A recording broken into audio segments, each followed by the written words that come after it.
여러분, 밥 드시고 나면 보통 뭐 하시나요? TV 보시는 분도 있고, 소파에 누워서 잠깐 눈 붙이시는 분들도 계시죠. 아니면 따뜻한 커피 한 잔 마시면서 여유를 즐기시는 분도 있을 겁니다. 그런데요, 밥 먹고 나서 무심코 하는 이 행동들. 사실은 건강을 해치는 아주 위험한 습관일 수 있습니다. 그냥 편해서 하던 행동이 내 몸을 망치고 있었던 거죠. 특히 나이가 들수록 이런 습관 하나가 건강에 더 큰 영향을 줍니다. 흔히들 말하죠. 식후엔 가만히 있어야 소화가 잘 된다. 하지만 그 말만 믿고 아무렇게나 행동하다간 오히려 건강을 망칠 수 있습니다. 그래서 오늘 영상에서는 밥 먹고 절대 해서는 안 되는 6가지 행동을 알려드릴 겁니다. 그냥 나쁜 습관이 아니라 실제로 수명에까지 영향을 줄 수 있는 것들이니까요. 특히 중장년층 분들이 꼭 아셔야 할 내용들이니 끝까지 함께 해주세요. 자, 그럼 밥 먹고 하면 수명이 짧아지는 행동들 지금부터 하나씩 알아볼까요? 밥 먹고 바로 눕는 분들 많으시죠?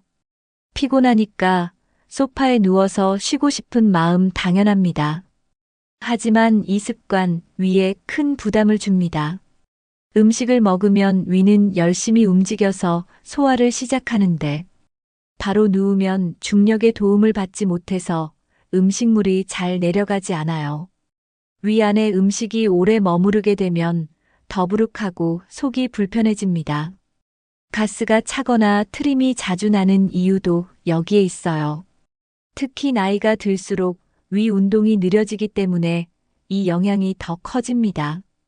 그래서 식후에는 적어도 30분 정도는 앉아 있거나 가볍게 움직여야 좋습니다.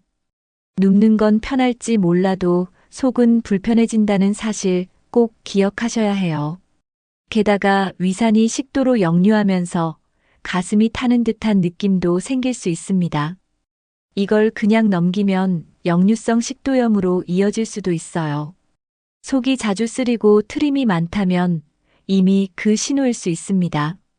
그러니까 밥 먹고 바로 눕는 습관 꼭 고치셔야 합니다. 몸이 편하려고 누웠다가 속이 더 괴로워지니까요. 식후에 바로 눕게 되면 위에서 소화 중인 음식물과 위산이 식도로 역류할 수 있습니다. 이렇게 되면 가슴이 화끈거리는 증상이 나타나죠. 흔히 가슴이 탄다, 쓰리다 라고 표현하시는 바로 그 느낌입니다. 역류성 식도염은 단순한 속 쓰림으로 끝나지 않아요. 반복되면 식도에 염증이 생기고 통증까지 유발합니다. 더 무서운 건 밤에 누워 잘 때도 위산이 올라와 잠을 방해한다는 점이에요. 깊은 잠을 자지 못하면 면역력도 떨어지고 전신 건강에 영향이 갑니다.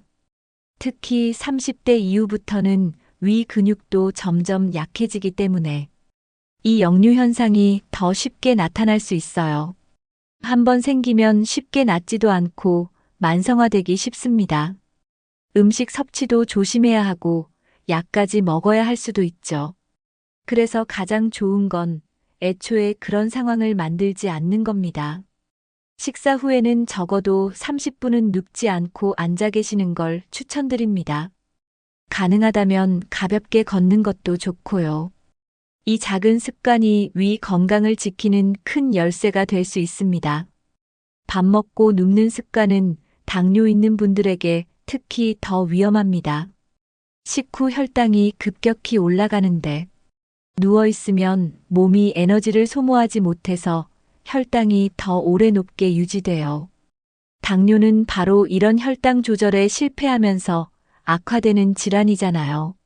식사 후에는 혈당을 조금이라도 낮추기 위해 몸을 움직이는 게 필요합니다. 간단한 집안일이나 설거지도 괜찮고, 집 안에서 5분 정도라도 천천히 걷는 것도 큰 도움이 됩니다. 특히 이 습관은 혈당 조절뿐 아니라 체중 관리에도 좋기 때문에 당뇨뿐 아니라 고혈압, 고지혈증 있으신 분들도 꼭 실천해 보셔야 해요. 반대로 식사 후 바로 누우면 지방도 쉽게 축적돼서 복부비만으로 이어질 위험도 큽니다. 당뇨가 있으신 분들은 특히 복부비만 관리가 중요하잖아요. 그래서 식후 눕는 습관은 절대적으로 피해야 하는 행동입니다. 식사 후 잠깐이라도 움직이면 혈당 조절에 큰 도움이 됩니다. 편해서 눕는 그 몇 분이 건강을 무너뜨릴 수 있다는 거 꼭 기억하세요. 담배 피우는 분들 중에는 밥 먹고 나면 더 생각난다고 하시는 분들 많습니다. 속이 든든하니 한 대 피우면 더 개운하다고 느끼기도 하죠. 그런데 식후 흡연은 평소보다 독성이 훨씬 더 강하게 작용합니다. 위장으로 혈류가 몰리는 시점이라 니코틴과 독성 물질이 빠르게 퍼지기 때문입니다. 그 결과 폐와 심장은 물론 소화기관까지 큰 자극을 받게 됩니다. 특히 위 점막이 예민해져서 위염이나 궤양이 생기기 쉬워요. 식후에는 위가 가장 활발하게 움직이는데 이때 독성 물질이 들어오면 회복이 더뎌집니다. 소화불량도 자주 생기고 입냄새나 식욕 저하로 이어질 수 있어요. 뿐만 아니라 니코틴은 혈관을 수축시키기 때문에 혈압도 올라갑니다. 고혈압이 있으신 분들은 식후 흡연이 더 위험한 이유입니다. 담배 한 개비는 100회 무익하다는 말, 식후엔 더 절실하게 와닿습니다. 특히 위암이나 식도암 위험이 높아진다는 연구도 많습니다. 잠깐의 개운함 때문에 평생 건강을 잃을 수도 있는 거죠. 그래서 금연을 못 하시더라도 최소한 식후에는 꼭 참는 게 좋습니다. 처음엔 힘들어도 조금씩 습관을 바꾸면 충분히 가능하다는 거 잊지 마세요. 식사 후엔 소화기관에 혈액이 몰리게 됩니다. 그런데 이때 담배를 피우면 니코틴이 혈관을 수축시키죠. 결과적으로 혈액순환이 급격히 떨어지게 됩니다.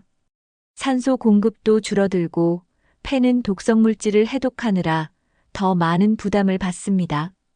이로 인해 숨이 차거나 답답함을 느끼는 경우도 있어요. 특히 폐활량이 줄어든 중장년층에게는 더 큰 문제입니다. 오래 앉아 있거나 걷지 않는 상태에서 흡연까지 하면 혈액순환 장애로 손발이 저리거나 무거운 느낌이 들 수 있습니다. 폐는 이중 고통을 받는 셈이에요. 소화하랴, 해독하랴 쉴 틈이 없습니다. 게다가 기침이 잦아지고 가래도 자주 생기게 됩니다. 이렇게 반복되면 만성 폐질환으로 발전할 수 있어요. 숨쉬기 힘든 병은 삶의 질을 크게 떨어뜨리기 때문에 조심하셔야 합니다. 식후에 굳이 담배를 피우지 않으면 이 악순환을 막을 수 있습니다. 폐는 한번 손상되면 되돌리기 어렵기 때문에 미리 지키는 게 가장 중요합니다. 중장년층은 이미 폐와 혈관 기능이 젊을 때보다 떨어진 상태입니다. 그래서 흡연의 피해가 더 크게 나타납니다.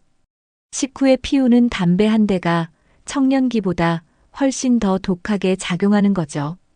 특히 심장병이나 뇌졸중 가족력이 있는 분들은 식후 흡연이 치명적일 수 있어요.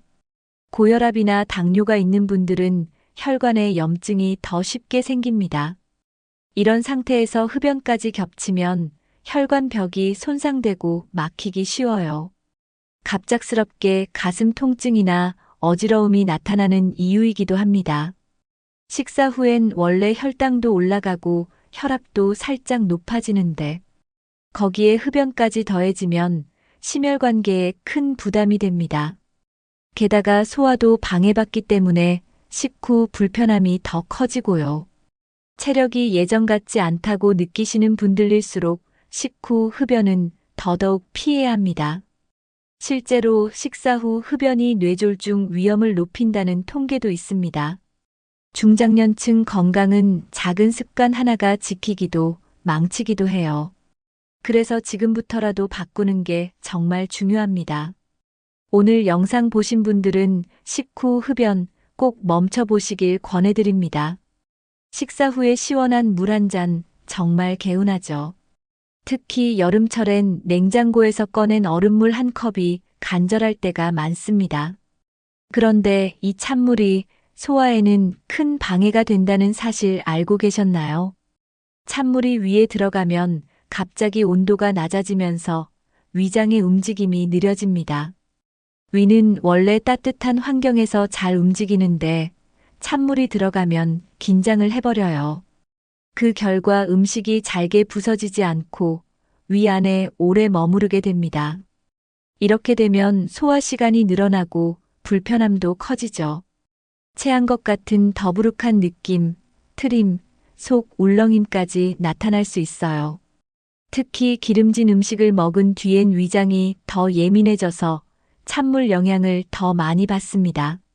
나이가 들수록 위 점막도 약해지기 때문에 이 영향은 더 커집니다.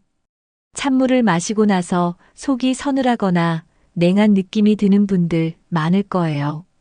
이게 바로 위장이 제대로 기능하지 못하고 있다는 신호입니다. 따뜻한 물은 위를 도와주지만 찬물은 위를 얼게 만듭니다. 그래서 식사 후 물을 마시더라도 미지근한 물이 가장 좋습니다. 습관처럼 찬물 드시는 분들 지금부터라도 바꿔보세요. 우리 몸은 소화를 위해 여러 가지 효소를 분비합니다.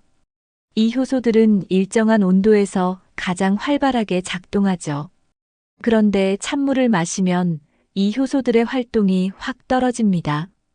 특히 위에서 나오는 펩신이라는 효소는 단백질 소화에 꼭 필요한데요. 찬물 때문에 위 온도가 내려가면 펩신이 제대로 작동하지 않아요. 결국 단백질이 잘 분해되지 않고 위 속에 오래 남게 됩니다. 그래서 고기나 생선 같은 단백질 음식을 먹은 뒤에 찬물은 더 위험하죠. 소화가 안 되면 속이 더부룩하고 방귀가 자주 나오거나 배에 가스도 찰 수 있습니다. 이런 상태가 반복되면 위에 염증이 생기거나 위염으로도 이어질 수 있어요. 또 한 가지, 위액의 농도도 찬물로 인해 묽어질 수 있습니다. 그렇게 되면 소화 효율이 확 떨어지게 됩니다. 음식을 잘게 쪼개는 작업이 제대로 되지 않으면 영양 흡수에도 문제가 생기죠. 그래서 식후 찬물은 단순히 시원한 물이 아니라 소화 기능을 떨어뜨리는 방해꾼이 되는 겁니다. 식사 후 마시고 싶다면 따뜻한 보리차나 미지근한 물이 좋습니다. 소화 효소가 잘 작동하게 도와주기 때문에 속도 훨씬 편안해질 거예요. 찬물을 자주 마시는 분들 중에 배가 자주 차고 아픈 분들 계실 겁니다. 그게 바로 복부 냉증입니다. 찬물이 장을 지나가면서 복부 온도를 떨어뜨리고 장의 움직임도 느려지게 만듭니다. 그러면 배가 더부룩하거나 변비 혹은 설사처럼 장 상태가 불안정해져요. 특히 체질적으로 찬 기운을 많이 타는 분들은 더 예민하게 반응합니다. 식사 후 복부 냉증이 반복되면 결국 소화불량으로 이어지게 됩니다. 음식을 먹고도 에너지가 생기지 않고 속이 불편해지는 거죠. 더 나아가서는 만성 소화장애로 발전할 수도 있습니다. 복부가 차가우면 혈액순환도 잘 안 되고 전체적인 소화 기능이 떨어지게 됩니다. 또 찬물은 내장을 수축시키기 때문에 장내 환경에도 영향을 줘요. 유산균 활동이 줄어들고 나쁜 세균이 많아질 수도 있습니다. 그 결과 변비나 가스 문제도 더 심해질 수 있죠. 그래서 특히 식후에는 찬물보다 따뜻한 물을 마시는 것이 좋습니다. 복부를 따뜻하게 해주는 습관만으로도 소화는 훨씬 더 편해질 수 있어요. 식사 후 차가운 물이 생각날 땐 몸을 먼저 생각해 보는 습관이 필요합니다. 식사를 하면 우리 몸은 소화를 돕기 위해 위와 장 쪽으로 혈액을 많이 보내게 됩니다. 이게 바로 식곤증의 원인이기도 하죠. 그런데 샤워를 하게 되면 혈액이 피부 쪽으로 몰리게 됩니다. 따뜻한 물로 샤워하면 피부 온도가 올라가면서 혈류가 바깥으로 퍼지게 되거든요. 그럼 당연히 소화기관 쪽 혈액은 줄어들게 됩니다. 소화기관은 피가 부족하니 제대로 일을 못하게 되죠. 그래서 식후에 샤워하면 소화가 더뎌지고 더부룩한 느낌이 오래가게 됩니다. 특히 위장이 약한 분들은 체한 것처럼 속이 답답할 수도 있어요. 중장년층은 젊을 때보다 소화 기능이 떨어져 있기 때문에 그 영향이 더 큽니다. 샤워하는 동안 어지러움을 느끼거나 몸이 처지는 느낌을 받는 분도 있습니다. 그건 바로 혈류가 분산되면서 뇌나 장기에 충분한 혈액이 안 간다는 신호예요. 또 갑작스러운 체온 변화는 자율신경에도 부담을 줍니다. 자율신경은 소화와 밀접한 관계가 있기 때문에 무리가 생기면 속도 편치 않죠. 식후엔 몸을 쉬게 하고 혈액이 소화에 집중되게 해주는 게 가장 좋습니다. 샤워는 식후 1시간에서 2시간 후에 하는 것이 이상적입니다. 샤워는 몸을 깨끗하게 하고 기분도 상쾌하게 만들어주지만 식사 직후에 하는 샤워는 오히려 몸에 스트레스를 줍니다. 왜냐하면 소화 중인 몸은 이미 바쁘게 일하고 있기 때문이에요. 그 상태에서 갑작스러운 온도 변화와 물 자극은 몸에 또 다른 부담이 됩니다. 특히 뜨거운 물로 샤워하면 혈관이 급격히 확장되면서 혈압이 떨어질 수 있습니다. 반대로 찬물 샤워는 혈관을 급하게 수축시켜 혈압이 오를 수 있고요. 이런 변화는 특히 고혈압이나 심장 질환이 있는 분들에게 위험합니다. 또 식후엔 심장도 바쁘게 움직이는데 샤워로 스트레스를 받으면 심장 박동이 빨라지거나 불규칙해질 수 있어요. 피로감이 오히려 늘어나고 기운이 빠진다는 분들도 있습니다. 샤워 후에 어지러움을 느끼는 이유도 바로 이 때문입니다. 중장년층은 체온 조절 능력이 떨어지기 때문에 더 민감하게 반응할 수 있어요. 무리한 샤워는 피로 회복은커녕 오히려 피로를 더하게 만듭니다. 그래서 식후엔 적어도 1시간 정도 여유를 두고 샤워하는 게 안전합니다. 샤워가 건강을 지키는 시간이어야지 해치는 시간이 되어선 안 됩니다. 잠깐의 여유가 몸을 지키는 가장 좋은 방법입니다. 그렇다면 샤워는 언제 하는 게 가장 좋을까요? 일반적으로 식후 1시간에서 2시간 뒤가 가장 적절합니다. 이 정도 시간이 지나면 소화가 어느 정도 진행돼서 혈액 분포도 안정됩니다. 그때 샤워하면 몸에 부담을 주지 않고 오히려 피로 회복에 도움이 돼요. 특히 저녁 식사 후라면 샤워가 숙면에도 도움을 줍니다. 단, 너무 뜨거운 물보다는 따뜻한 정도의 온도가 좋아요. 샤워 시간이 너무 길어도 몸에 피로를 줄 수 있기 때문에 10분에서 15분 정도가 적당합니다.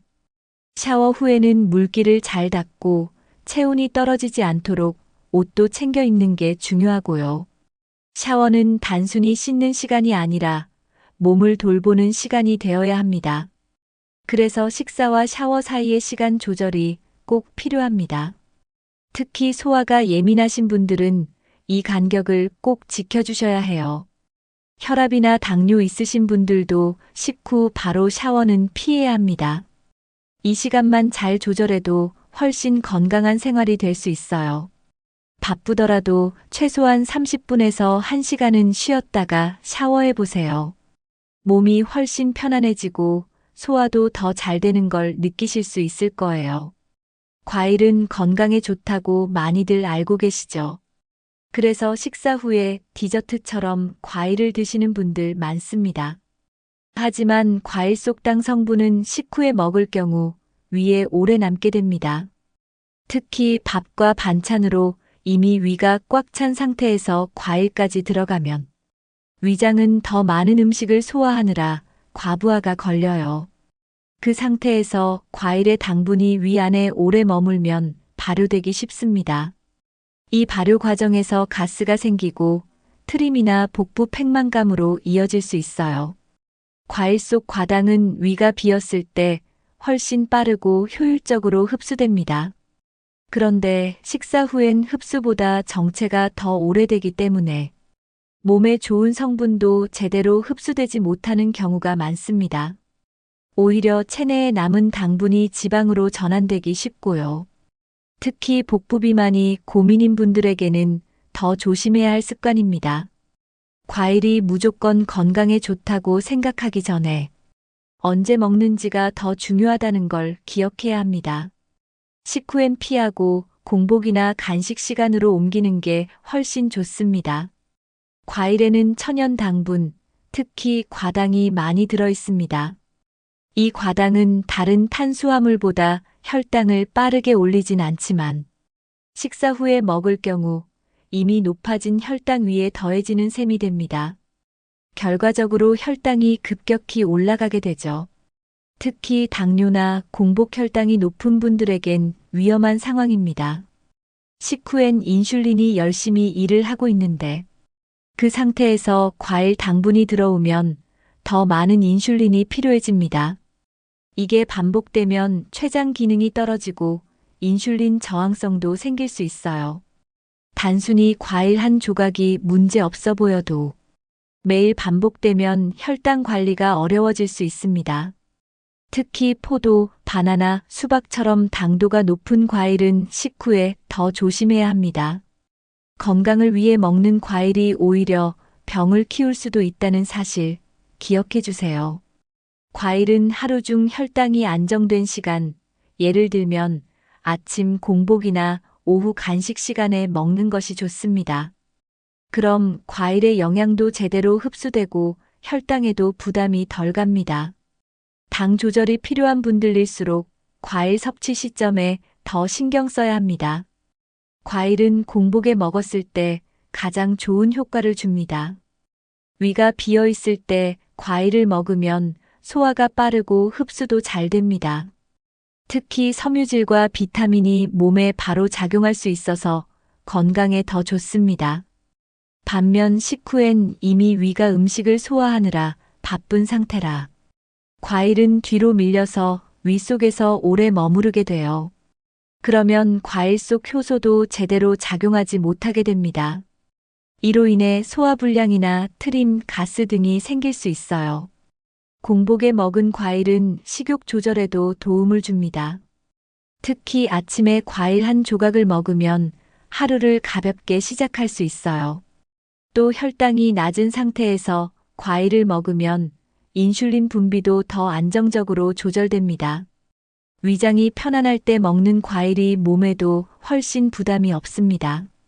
과일을 간식처럼 따로 챙기는 습관을 들이면 식사 중 또는 식후에 과일을 먹는 것보다 훨씬 효과적입니다. 그래서 과일은 공복의 보약이라는 말이 생긴 겁니다. 과일은 타이밍만 잘 지켜도 최고의 건강 음식이 될 수 있습니다. 식사 후 커피 한 잔 정말 습관처럼 드시는 분들 많죠. 카페인이 들어가면 정신도 맑아지고 식곤증도 줄어드는 느낌이 듭니다. 하지만 식사 직후 커피는 위산 분비를 지나치게 자극할 수 있습니다. 원래 식사 후엔 위에서 소화를 위해 위산이 나옵니다. 그런데 커피의 카페인이 이 분비를 더 촉진시켜요.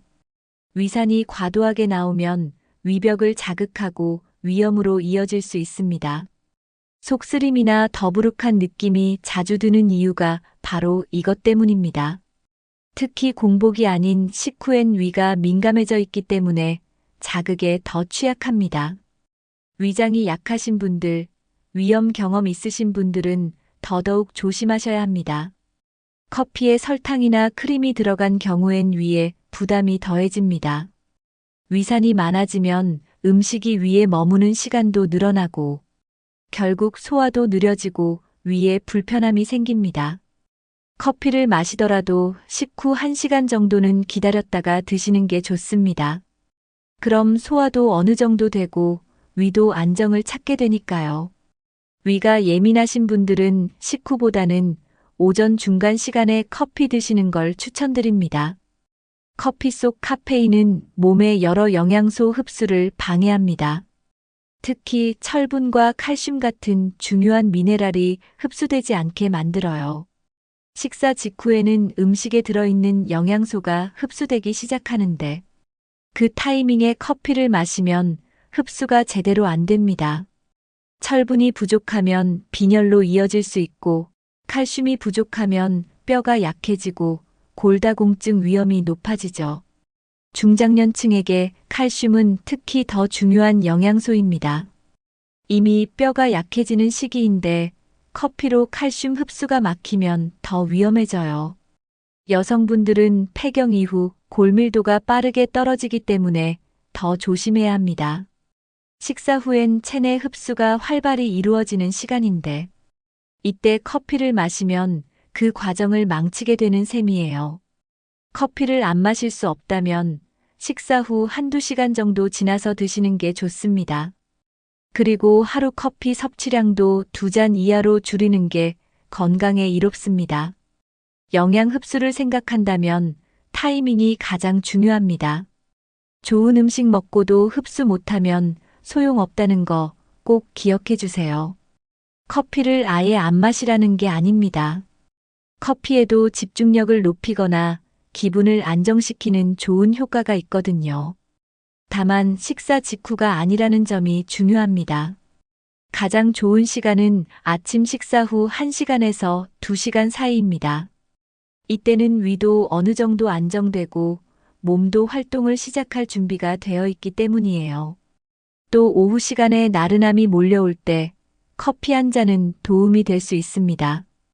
단, 너무 늦은 시간에는 카페인이 숙면을 방해할 수 있으니 피하는 게 좋아요. 특히 저녁 6시 이후에는 커피를 줄이는 걸 권장드립니다. 커피를 마시기 좋은 시간만 잘 지켜도 건강에는 전혀 문제가 되지 않습니다. 대신 빈속에는 피하고 간단한 간식이나 식사 후 일정 시간이 지난 후 마시는 게 좋아요. 커피에 크림이나 설탕을 넣는 것보다 블랙커피가 몸엔 더 덜 부담됩니다. 커피 마시는 습관만 조금 바꿔도 건강은 훨씬 좋아질 수 있어요. 매일 마시던 커피, 이제는 시간과 방식에 신경 써보세요. 습관을 건강하게 바꾸면 몸이 먼저 반응할 거예요. 커피도 건강하게 마시면 든든한 친구가 될 수 있습니다. 오늘 영상에서 밥 먹고 하면 안 되는 6가지 행동 하나하나 살펴봤습니다. 그냥 편하다고 좋다고 생각했던 습관들이 알고 보면 건강을 해치고 수명을 줄일 수 있는 위험한 행동일 수도 있다는 거. 이제는 확실히 아셨죠? 밥 먹고 바로 눕거나 찬물 마시고 커피 마시고 샤워하고 이런 습관들 하나하나가 우리 몸에 어떤 영향을 주는지 이해하셨을 겁니다. 특히 나이가 들수록 이런 작은 습관이 건강에 더 크게 작용합니다. 몸은 예전 같지 않은데 습관은 그대로라면 그 차이가 결국 건강을 무너뜨리는 원인이 될 수 있어요. 그래서 지금부터라도 바꿔보시는 게 정말 중요합니다. 오늘 소개한 내용 중에서 나도 모르게 하고 있었던 습관 있으셨나요? 혹시 식사 후에 하는 행동 중 고쳐야 할 게 있다면 지금 이 댓글창에 적어주세요.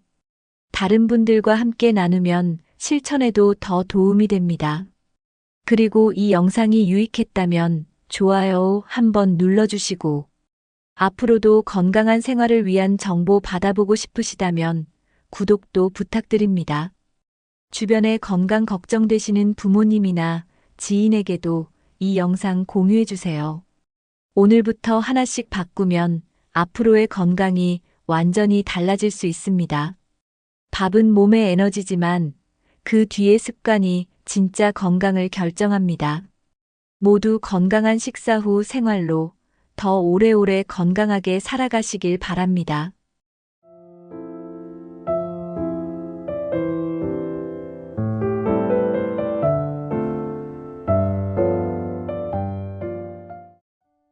노년기에 살기 좋은 아파트 층수는 과연 몇 층일까요? 이 질문은 단순히 취향의 문제가 아니라 안전과 건강 그리고 생활의 편리함에 큰 영향을 미치는 중요한 요소입니다. 오늘 영상에서는 노년기에 적합한 아파트 층수를 선택할 때 고려해야 할 요인들을 하나씩 살펴보겠습니다. 낮은 층수가 더 좋을지, 높은 층수가 더 나을지, 그리고 최적의 층수는 무엇인지 구체적으로 이야기해 보겠습니다. 영상을 끝까지 시청하시면 아파트 층수 선택이 어떻게 노년기 삶의 질을 좌우할 수 있는지 알게 되실 겁니다. 1. 노년기 아파트 층수를 선택할 때 고려해야 할 요인들. 안전과 접근성, 엘리베이터 유무와 계단 사용 문제. 노년기의 아파트 층수를 선택할 때 가장 먼저 고려해야 할 것은 접근성과 안전입니다. 엘리베이터가 있는 아파트라면 높은 층수도 큰 문제가 없을 수 있지만 엘리베이터가 없는 경우 계단 사용은 큰 부담이 될 수 있습니다.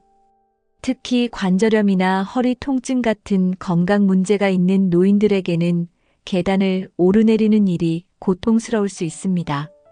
엘리베이터가 있다고 해도 고장이 나는 경우를 고려해야 합니다. 노인들은 긴급 상황에서 빠르게 대피해야 할 수 있기 때문에 낮은 층수가 더 안전할 수 있습니다. 예를 들어 화재나 지진 같은 재난 상황에서는 낮은 층수가 신속한 대피를 가능하게 합니다. 접근성은 외출 빈도와도 연관이 있습니다. 자주 산책을 나가거나 시장이나 병원에 방문해야 하는 경우 낮은 층수는 더 편리합니다.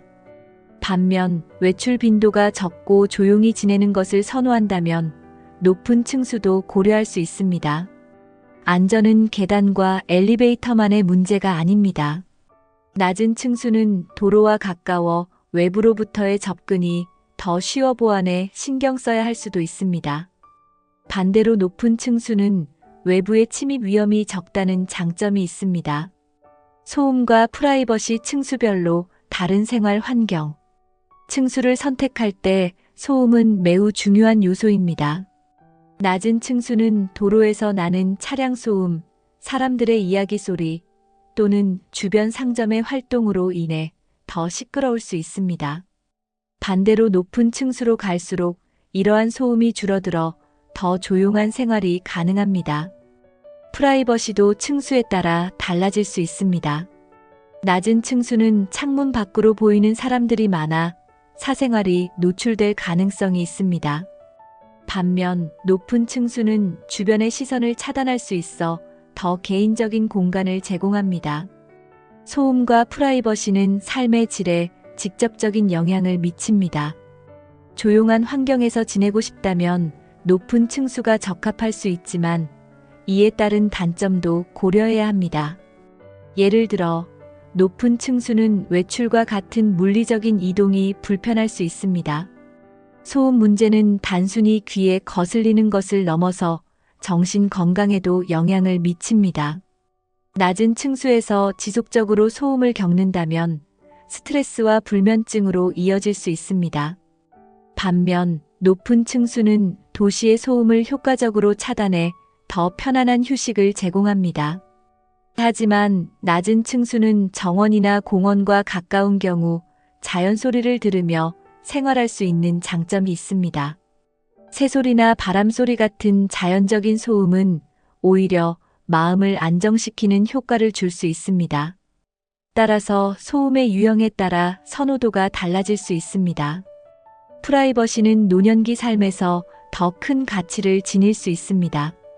주변의 시선을 피하고 자신만의 시간을 보내고 싶다면 높은 층수가 적합할 것입니다. 그러나 이는 주변 환경에 따라 달라질 수 있습니다. 예를 들어 높은 층수라도 맞은편 건물에서 쉽게 보이는 구조라면 프라이버시가 크게 확보되지 않을 수 있습니다. 층수 선택은 소음과 프라이버시 간의 균형을 고려해야 합니다. 소음이 적고 프라이버시가 보장되는 환경은 노년기의 삶의 질을 크게 향상시킬 수 있습니다. 따라서 본인의 생활 패턴과 선호를 기준으로 층수를 선택하는 것이 중요합니다. 일조량과 환기 건강에 미치는 영향. 일조량은 노년기의 건강에 중요한 역할을 합니다. 낮은 층수는 주변 건물이나 나무로 인해 햇빛이 잘 들어오지 않을 가능성이 있습니다. 충분한 햇빛을 받지 못하면 비타민 D 부족으로 뼈 건강이 악화되거나 면역력이 떨어질 수 있습니다. 반대로 높은 층수는 일조량이 풍부한 경우가 많아 이런 문제를 예방할 수 있습니다. 아침 햇살이 잘 드는 집은 노년기의 우울증 예방에도 도움을 줍니다. 햇빛은 뇌에서 행복 호르몬인 세로토닌을 분비하게 하여 긍정적인 기분을 유지하도록 돕습니다. 환기 역시 중요한 요소입니다. 낮은 층수는 공기순환이 상대적으로 덜 원활할 수 있어 실내 공기의 질이 나빠질 가능성이 있습니다. 특히 도시 지역에서는 미세먼지가 더 많이 유입될 수 있으므로 신중히 고려해야 합니다.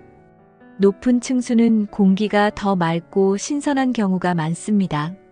하지만 너무 높은 층수는 바람이 강하게 불어 창문을 열기 어려운 단점이 있을 수 있습니다. 또한 겨울철에는 바람이 차갑게 들어와 난방비가 더 많이 들 수 있다는 점도 생각해야 합니다. 따라서 일조량과 환기를 고려해 적절한 층수를 선택하는 것이 필요합니다. 특히 건강 상태와 라이프 스타일에 따라 이러한 요소를 중요하게 생각해야 합니다. 2. 낮은 층수의 장점과 단점. 낮은 층수가 주는 접근성과 이동의 편리함. 낮은 층수의 가장 큰 장점은 접근성과 이동의 편리함입니다. 엘리베이터가 없는 경우에도 계단을 이용해 쉽게 오르내릴 수 있어 외출이나 활동에 제약이 덜합니다.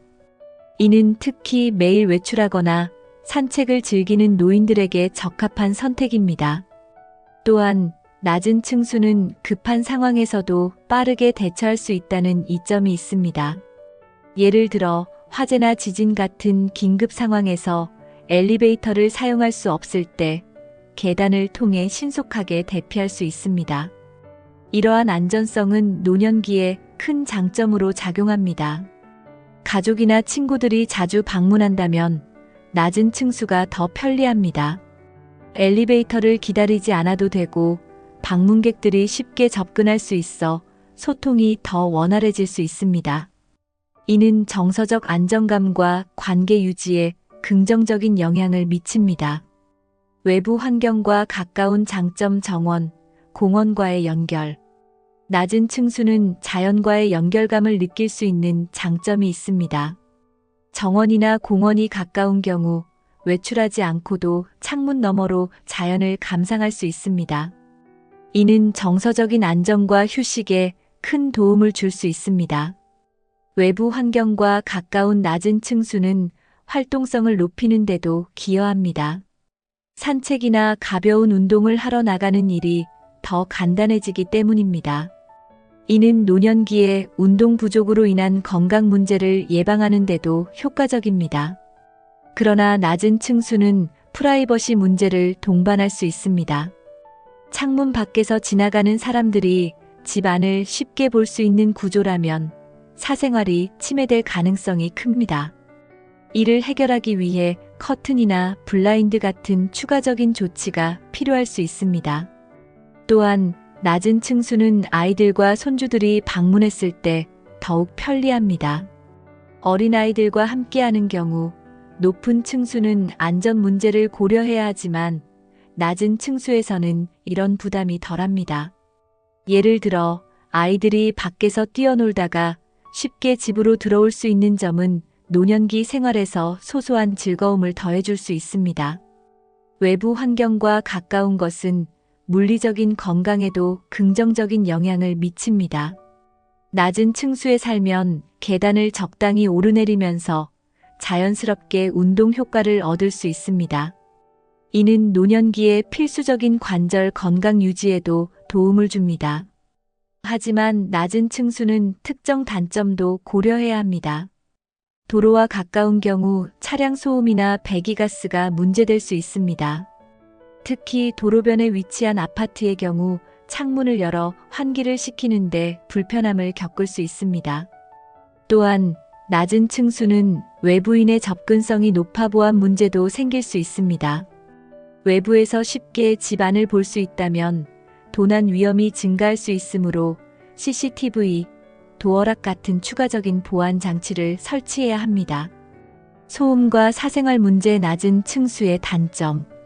낮은 층수는 편리함을 제공하지만 소음 문제를 동반하는 경우가 많습니다. 차량의 엔진 소리, 오토바이의 굉음, 심지어 주변 사람들이 걷는 소리까지 창문을 통해 쉽게 들어올 수 있습니다. 이는 특히 도시 중심지에 위치한 아파트일 경우 더 큰 문제로 다가올 수 있습니다. 외부 활동이 많은 지역에서는 낮은 층수가 사생활 보호에 취약할 수 있습니다. 지나가는 사람들이 창문 밖을 들여다볼 수 있어 불편함을 느낄 수 있습니다. 이러한 문제를 해결하기 위해 창문에 필름을 붙이거나 커튼을 치는 등의 조치가 필요합니다. 또한 주변 상점이나 시설이 많은 경우 영업시간 동안의 소음이 지속적으로 들릴 수 있습니다. 이는 특히 저녁시간 이후에도 영향을 미쳐 휴식의 질을 떨어뜨릴 수 있습니다. 이러한 점은 낮은 층수를 선택하기 전에 반드시 확인해야 합니다. 3. 높은 층수의 장점과 단점. 높은 층수의 조망과 프라이버시 확보. 높은 층수는 뛰어난 조망을 제공하는 경우가 많아 큰 장점으로 꼽힙니다. 아침에 일어나 창밖을 바라보며 탁 트인 도시의 전경이나 자연을 감상할 수 있는 것은 노년기에 큰 심리적 만족감을 제공합니다. 이런 환경은 스트레스를 줄이고 긍정적인 기분을 유지하는 데 기여할 수 있습니다. 또한 높은 층수는 외부 소음이 상대적으로 적기 때문에 더 조용한 생활이 가능합니다. 도로에서의 소음뿐만 아니라 사람들의 대화 소리나 공원의 활동 소리도 덜 들리는 경우가 많습니다. 이는 특히 조용한 환경을 선호하는 노인들에게 적합합니다. 높은 층수는 프라이버시를 더 잘 보호할 수 있는 환경을 제공합니다. 외부에서 집안이 잘 보이지 않기 때문에 사생활 침해 걱정 없이 창문을 열어둘 수 있습니다. 이는 개인적인 공간을 중요시하는 노인들에게 큰 장점으로 작용합니다. 공기질과 소음 문제. 높은 층수의 이점. 높은 층수는 공기질에서도 이점을 가질 수 있습니다. 도로에서 발생하는 미세먼지나 배기가스는 낮은 층수에 더 많이 머물러 있을 가능성이 높습니다. 높은 층수에서는 이런 오염 요소가 상대적으로 적어 실내 공기질을 더 깨끗하게 유지할 수 있습니다. 또한 높은 층수는 계절에 따라 바람을 더 많이 느낄 수 있어 자연 환기가 잘 이루어질 가능성이 큽니다. 창문을 열어두기만 해도 공기가 순환되기 때문에 실내 환경이 쾌적하게 유지될 수 있습니다. 이는 실내 공기질을 중시하는 노인들에게 중요한 요소가 될 수 있습니다. 하지만 너무 높은 층수는 엘리베이터 고장이 발생했을 때 이동이 불편해질 수 있습니다. 이러한 상황을 대비해 체력 관리와 이동 보조 도구를 준비해 두는 것도 고려해야 합니다. 특히 고층 건물에 거주할 경우 응급 상황에 대한 대비가 필수적입니다. 높은 층수의 소음 문제는 일반적으로 더 적습니다. 도로에서 발생하는 차량 소음이나 주변의 활동 소리가 높은 층으로 올라갈수록 약해지기 때문입니다. 이는 조용한 환경에서 편안하게 휴식하고 싶어하는 노인들에게 큰 장점이 됩니다. 조용한 환경은 특히 숙면을 취하는 데도 중요한 역할을 합니다. 그러나 높은 층수도 모든 소음으로부터 자유롭지는 않습니다. 예를 들어 바람이 강하게 부는 날에는 창문이나 외벽에서 소음이 발생할 수 있습니다. 이런 소음은 낮은 층수에서 느끼지 못하는 불편함을 초래할 수도 있습니다. 공기질 측면에서는 높은 층수가 미세먼지에서 조금 더 자유로울 수 있지만 대도시에서는 고층에서도 오염 물질이 유입될 가능성이 있습니다. 따라서 공기청정기 같은 실내 장치를 사용하는 것도 고려해야 합니다. 이동의 어려움. 엘리베이터 고장 시의 불편함. 높은 층수의 가장 큰 단점 중 하나는 엘리베이터 의존도가 높다는 점입니다. 엘리베이터가 고장 나거나 정기 점검으로 사용이 제한되는 경우 노인들에게는 이동이 매우 어려운 상황이 될 수 있습니다. 특히 건강 상태가 좋지 않은 경우에는 이러한 상황이 큰 불편함으로 다가올 수 있습니다. 또한 응급 상황에서 높은 층수는 대피 속도를 늦출 수 있습니다.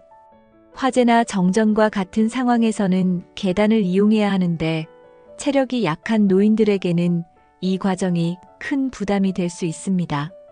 이는 높은 층수를 선택할 때 반드시 고려해야 할 중요한 요소입니다.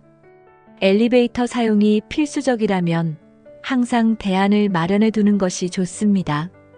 예를 들어 근처에 도움을 요청할 수 있는 이웃이나 비상 연락망을 갖추는 것도 한 방법입니다. 이러한 대비는 높은 층수 거주 시 불확실한 상황에서 큰 차이를 만들 수 있습니다. 높은 층수는 조망과 프라이버시, 소음 문제에서 많은 장점을 제공하지만 이동과 응급 상황에서는 단점이 될 수 있습니다. 이 점을 균형 있게 고려해 본인의 건강 상태와 생활 패턴에 맞는 선택을 해야 합니다. 4. 노년기의 최적의 층수는 몇 층일까? 건강과 편의를 고려한 이상적인 층수. 노년기의 이상적인 아파트 층수는 건강 상태와 생활 패턴에 따라 다를 수 있습니다. 일반적으로 낮은 층수는 이동성과 접근성 면에서 더 적합한 선택이 될 수 있습니다.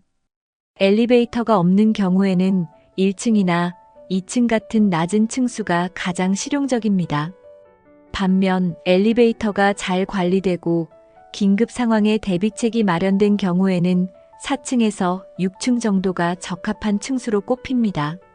이 층수는 도로 소음을 어느 정도 차단하면서도 여전히 이동성이 유지되는 중간 지점을 제공합니다. 건강 상태가 양호하고 조망과 프라이버시를 중요하게 여긴다면 더 높은 층수를 고려할 수도 있습니다. 하지만 고층 거주 시에는 엘리베이터의 유지 상태와 긴급 상황 대책을 반드시 점검해야 합니다. 이는 노년기의 안전과 직결된 문제입니다. 5. 아파트 층수 외에 고려해야 할 사항들. 주변 환경과 편의시설 노년기 삶의 질을 좌우하는 요소. 아파트 층수 외에도 주변 환경과 편의시설은 노년기 삶의 질을 크게 좌우하는 요소입니다. 병원, 약국, 시장, 공원과 같은 편의시설이 가까운 곳에 위치해 있다면 낮은 층수와 높은 층수 모두가 더 살기 편리해질 수 있습니다. 공원과 가까운 아파트라면 자연과 접촉할 기회가 많아 정서적 안정에 도움을 줄 수 있습니다. 또한 산책로와 운동시설이 있는 곳은 건강관리에도 유리합니다.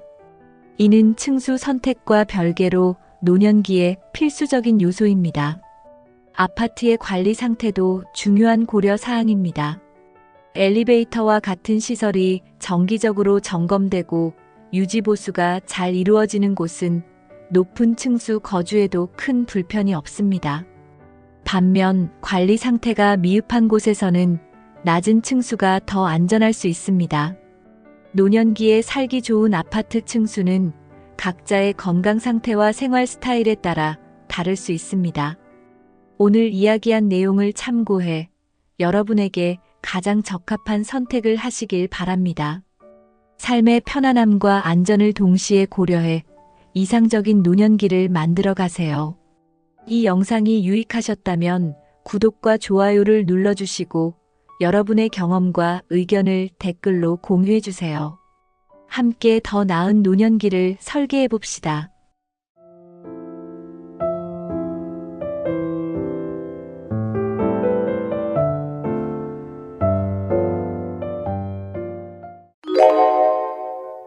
노년기를 맞이하면 우리는 신체적인 건강뿐만 아니라 정신적인 건강에도 더 많은 관심을 기울여야 합니다.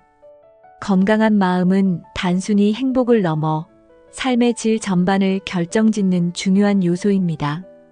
정신과 전문의들은 노년에도 활력을 유지하며 긍정적인 삶을 살아가기 위한 다양한 방법을 제안합니다. 오늘 영상에서는 노년기의 정신 건강을 지키기 위한 실질적인 조언과 팁을 공유하려고 합니다. 영상을 끝까지 시청하시면 더 건강하고 행복한 노년을 설계할 수 있는 구체적인 방법들을 알게 되실 겁니다. 1. 노년기 정신 건강의 중요성. 정신 건강이 노년기 삶의 질에 미치는 영향. 정신 건강은 신체 건강만큼이나 노년기의 삶의 질을 결정짓는 중요한 요소입니다. 건강한 정신은 일상생활에서의 만족도를 높이고 대인 관계와 사회적 활동에서도 긍정적인 영향을 미칩니다. 예를 들어 우울증이나 불안 장애를 겪는 경우 삶의 의욕이 떨어지고 사회적 고립을 초래할 수 있습니다. 노년기의 정신 건강은 신체적 건강과도 밀접하게 연결되어 있습니다. 연구에 따르면 긍정적인 정신 상태를 유지하는 노인들이 더 나은 신체적 건강 상태를 유지하는 경향이 있습니다.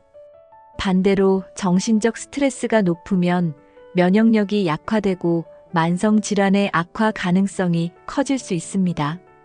정신 건강은 또한 기억력과 같은 인지 능력에도 영향을 미칩니다. 건강한 마음을 가진 사람들은 새로운 정보를 배우고 문제를 해결하는 능력이 더 뛰어나며 이는 노년기에도 활발한 활동을 가능하게 합니다. 이를 통해 자신감을 유지하고 삶의 만족도를 높일 수 있습니다. 정신 건강의 중요성을 인식하는 것은 예방과 관리의 출발점입니다. 많은 사람들이 신체 건강에만 초점을 맞추는 경우가 많지만 정신 건강 역시 신체 건강과 동일한 비중으로 관리되어야 합니다. 특히 노년기에 접어들면서 감정적 안정감을 유지하는 것은 전반적인 건강 유지에 핵심적인 역할을 합니다. 노년기에 흔히 겪는 정신 건강 문제와 원인. 노년기에 가장 흔히 발생하는 정신 건강 문제 중 하나는 우울증입니다.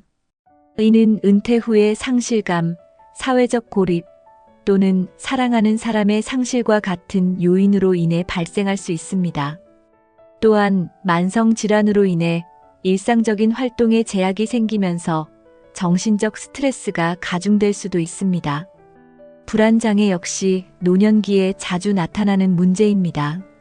건강 문제에 대한 과도한 걱정이나 경제적 불안 또는 변화에 대한 두려움은 불안 증상을 악화시킬 수 있습니다. 이런 문제들은 노년기의 삶의 질을 크게 저하시킬 수 있습니다. 또한 치매와 같은 인지 장애는 정신 건강 문제와 깊은 관련이 있습니다. 초기 증상을 제대로 관리하지 않으면 환자뿐만 아니라 가족에게도 큰 스트레스를 줄 수 있습니다. 이와 같은 정신 건강 문제는 단순히 개인의 문제로 끝나지 않고 주변 사람들에게도 영향을 미칩니다. 이러한 문제들은 단순히 나이의 증가 때문만은 아닙니다. 사회적 고립, 건강 문제, 그리고 삶의 목적 상실 등이 주요 원인으로 작용합니다. 따라서 이를 예방하거나 관리하기 위해서는 적극적인 대처가 필요합니다. 2. 정신 건강을 지키기 위한 실천 방법. 규칙적인 생활과 긍정적인 하루 루틴 만들기. 규칙적인 생활은 정신 건강을 지키는데 중요한 역할을 합니다. 매일 같은 시간에 일어나고 식사를 하고 운동을 하는 루틴을 만들면 안정감을 느낄 수 있습니다. 이러한 루틴은 하루를 더 계획적이고 생산적으로 만들어줍니다. 긍정적인 하루 루틴은 단순한 시간 관리 그 이상입니다. 예를 들어 하루의 시작을 명상이나 감사를 떠올리는 시간으로 시작하면 마음을 차분하게 하고 긍정적인 태도를 유지할 수 있습니다. 이는 하루 종일 스트레스를 줄이고 더 많은 에너지를 얻는 데 도움을 줍니다. 운동은 하루 루틴에 반드시 포함되어야 하는 요소 중 하나입니다. 가벼운 스트레칭, 요가 또는 산책은 몸과 마음의 균형을 유지하는 데 효과적입니다. 운동은 뇌의 엔도르핀을 분비시켜 행복감을 증가시키고 스트레스를 줄이는 데 도움을 줍니다. 또한 매일 자신만의 시간을 가지는 것도 중요합니다. 독서, 글쓰기 또는 취미 활동에 시간을 할애하면 삶의 만족도를 높이고 자기 자신과의 소통을 강화할 수 있습니다. 이는 자신의 정체성을 유지하고 새로운 목표를 설정하는 데도 도움을 줍니다. 규칙적인 생활을 위해서는 수면 습관도 중요합니다. 매일 같은 시간에 잠들고 일어나는 패턴을 유지하면 생체 리듬이 안정되고 정신적인 피로가 줄어듭니다. 특히 노년기의 흔한 불면증 문제를 예방하려면 카페인 섭취를 줄이고 수면 전 명상이나 독서를 통해 마음을 진정시키는 것이 도움이 됩니다. 하루 루틴에는 자신만의 작은 목표를 설정하는 것도 포함될 수 있습니다. 예를 들어 매일 집 주변 산책 코스를 한 바퀴 더 걷는 목표나 읽고 싶은 책을 일정 시간 동안 읽는 계획은 뚜렷한 성취감을 제공합니다. 이러한 작은 목표들은 하루를 더 의미 있게 만들어줍니다. 사회적 교류도 규칙적인 생활의 중요한 요소 중 하나입니다. 하루에 한 번 친구나 가족에게 안부 전화를 하거나 이웃과 간단히 대화를 나누는 것도 큰 효과를 발휘합니다. 이는 정서적 안정감을 높이고 외로움을 줄이는 데 도움을 줍니다. 긍정적인 하루 루틴을 구축하기 위해서는 무리하지 않는 것이 중요합니다. 처음부터 모든 것을 완벽하게 실천하려고 하기보다는 소소한 변화부터 시작해 조금씩 루틴을 확장하는 것이 지속 가능성을 높입니다. 이는 마음의 부담을 덜고 새로운 습관을 쉽게 받아들이는데 효과적입니다. 결국 규칙적인 생활과 긍정적인 하루 루틴은 정신 건강을 유지하는 데 기본이자 핵심입니다. 작은 변화들이 쌓여 큰 차이를 만들어내며 노년기를 더 건강하고 행복하게 보낼 수 있는 기반을 마련해 줍니다. 새로운 취미와 도전을 통해 삶의 활력 유지하기. 노년기에도 새로운 취미를 발견하고 도전하는 것은 정신 건강에 매우 긍정적인 영향을 미칩니다. 새로운 취미를 시작하면 뇌를 자극하고 성취감을 느낄 수 있습니다. 예를 들어 그림 그리기나 악기 연주 같은 창의적인 활동은 스트레스를 해소하고 정서적 안정감을 제공합니다. 취미를 통해 새로운 사람들과 연결되는 것도 가능해집니다. 동호회나 클래스에 참여하면 공통의 관심사를 가진 사람들과 교류할 기회를 얻을 수 있습니다. 이는 단순한 취미를 넘어 사회적 연결망을 확장하고 고립감을 줄이는 데 도움을 줍니다. 새로운 도전은 반드시 거창할 필요는 없습니다. 예를 들어 새로운 요리 레시피를 시도하거나 식물을 키우는 것처럼 간단한 활동도 일상에 변화를 주고 활력을 불어넣을 수 있습니다. 이런 작은 변화들이 삶에 대한 흥미와 기대감을 다시 불러일으킵니다. 여행도 새로운 도전 중 하나로 고려할 수 있습니다. 꼭 멀리 가지 않더라도 가까운 곳으로의 짧은 여행은 일상에서 벗어나 새로운 환경을 경험할 기회를 제공합니다. 이는 노년기에 흔히 느끼는 단조로움을 해소하는 데 효과적입니다. 새로운 기술을 배우는 것도 추천합니다. 예를 들어 스마트폰 사용법이나 간단한 컴퓨터 활용법을 배우면 더 많은 정보를 접하고 가족 및 친구들과 더 쉽게 소통할 수 있습니다. 이는 정신 건강뿐만 아니라 실질적인 편리함을 제공하기도 합니다. 3. 사회적 연결과 관계 유지의 중요성. 가족과 친구와의 교류가 주는 정신적 안정감. 가족과 친구와의 관계는 노년기의 정신 건강에 큰 영향을 미칩니다. 정기적으로 가족과 시간을 보내거나 대화를 나누는 것은 노년기에 자주 겪는 외로움과 고립감을 줄이는 데 효과적입니다. 특히 손주들과 함께 보내는 시간은 삶의 즐거움과 활력을 더해줍니다. 친구와의 관계도 중요한 역할을 합니다. 비슷한 경험과 나이를 공유하는 친구들과의 교류는 공감대를 형성하고 정서적인 지지를 제공합니다. 정기적으로 커피 모임이나 산책을 함께하는 간단한 활동도 관계를 강화하는 데 큰 도움이 됩니다. 가족과 친구와의 교류는 정서적 안정감뿐만 아니라 실질적인 도움을 받을 수 있는 안전망 역할도 합니다. 건강 문제가 발생하거나 긴급한 상황에서 가족과 친구의 지원은 노년기의 삶을 더욱 안정적으로 만듭니다. 기술을 활용해 가족과 소통하는 것도 추천됩니다. 영상 통화나 메시지 앱을 통해 자주 소통하면 먼 거리에 있는 가족과도 연결을 유지할 수 있습니다.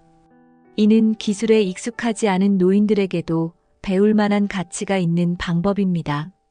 가족과 친구와의 교류는 단순히 정서적인 안정감을 넘어서 기억과 추억을 되새길 수 있는 기회를 제공합니다.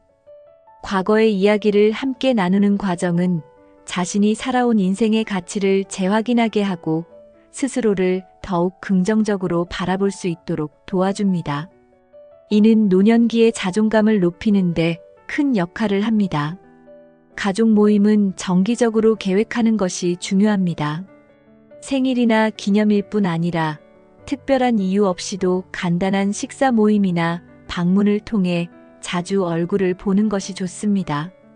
이러한 모임은 노인들에게 내가 여전히 가족의 중요한 일원이다라는 느낌을 줄 수 있습니다. 가족과의 교류에서는 단순히 도움을 받는 입장이 아니라 자신의 경험과 지혜를 나누는 시간을 가질 수도 있습니다. 손주들에게 인생 이야기를 들려주거나 자녀들에게 조언을 주는 것은 노년기에 삶의 목적감을 주는 중요한 활동입니다. 이는 단순히 교류를 넘어서 세대 간의 연결고리를 강화하는 기회가 됩니다. 친구와의 관계에서는 공통의 취미를 공유하는 활동을 권장합니다. 예를 들어 독서 모임이나 공원 산책 같은 간단한 모임은 꾸준히 만남을 유지하게 하고 삶에 활력을 불어넣어 줍니다.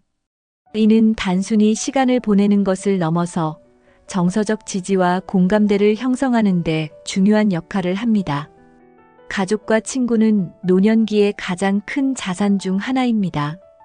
이들과의 교류를 통해 노년기를 더욱 풍요롭게 만들 수 있으며 이 관계는 정신적 안정감뿐 아니라 건강한 삶을 유지하는 데도 필수적입니다. 지역사회 활동과 커뮤니티 참여의 효과. 지역사회 활동과 커뮤니티 참여는 노년기의 고립을 예방하고 삶의 의미를 찾는 데 큰 도움이 됩니다. 예를 들어 지역복지센터에서 제공하는 프로그램에 참여하거나 자원봉사 활동에 나서는 것은 노인들에게 새로운 도전을 제공합니다. 이러한 활동은 자신이 여전히 사회에 기여할 수 있다는 자부심을 심어줍니다. 커뮤니티 참여는 단순한 참여 이상의 효과를 가집니다. 공통의 목표를 가진 사람들과 함께하는 활동은 새로운 인간관계를 형성하고 더 나아가 정서적인 지지를 주고받는 계기가 됩니다. 이는 고독감을 줄이고 긍정적인 에너지를 얻게 하는 중요한 요소입니다. 자원봉사 활동은 특히 추천할 만합니다. 어린이와의 멘토링 프로그램에 참여하거나 지역 환경 개선 활동에 나서는 것은 노년기에 삶의 목적과 성취감을 제공합니다. 이는 단순히 시간을 보내는 것을 넘어 개인적인 성장의 기회를 제공합니다. 커뮤니티 활동은 건강 관리와도 연결될 수 있습니다. 예를 들어 지역센터에서 제공하는 운동 클래스나 건강 강좌는 노인들이 신체적, 정신적 건강을 동시에 관리할 수 있는 기회를 제공합니다. 이는 노년기에 필수적인 활동입니다. 지역 사회와의 연결은 노년기를 더욱 풍요롭게 만드는 열쇠입니다. 이를 통해 노인은 혼자가 아님을 느끼고 자신이 사회의 중요한 일원이라는 것을 깨달을 수 있습니다. 기술을 활용한 새로운 소통 방식 배우기. 기술은 노년기에 사회적 연결을 유지하는 데 강력한 도구가 될 수 있습니다. 스마트폰과 인터넷을 활용하면 가족과 친구와의 소통이 훨씬 더 쉬워집니다.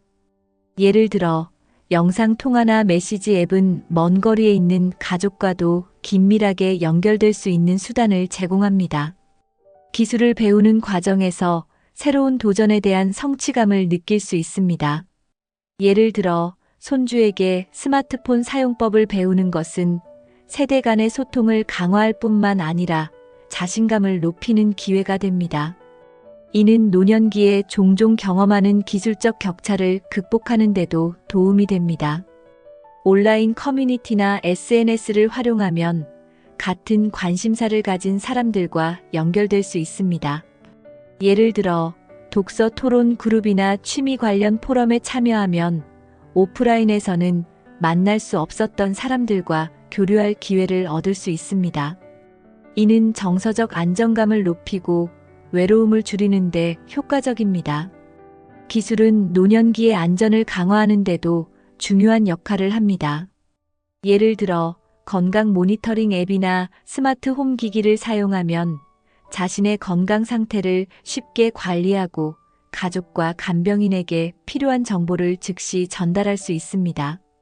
이는 독립적인 생활을 지속할 수 있도록 돕습니다. 기술을 배울 때는 인내심과 지원이 필요합니다. 처음에는 어렵게 느껴질 수 있지만 천천히 배우고 반복적으로 연습하면 점차 익숙해질 수 있습니다. 가족과 커뮤니티가 이러한 학습 과정에서 지지해준다면 기술 활용은 노년기의 삶을 훨씬 풍요롭게 만들어줄 수 있습니다.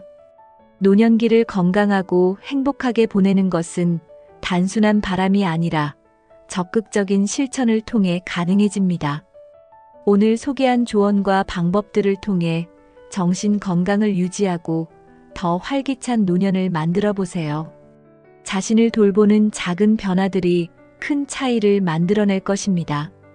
이 영상이 도움이 되셨다면 구독과 좋아요를 눌러주시고 여러분의 경험과 조언을 댓글로 공유해주세요. 함께 더 나은 노년기를 만들어가요.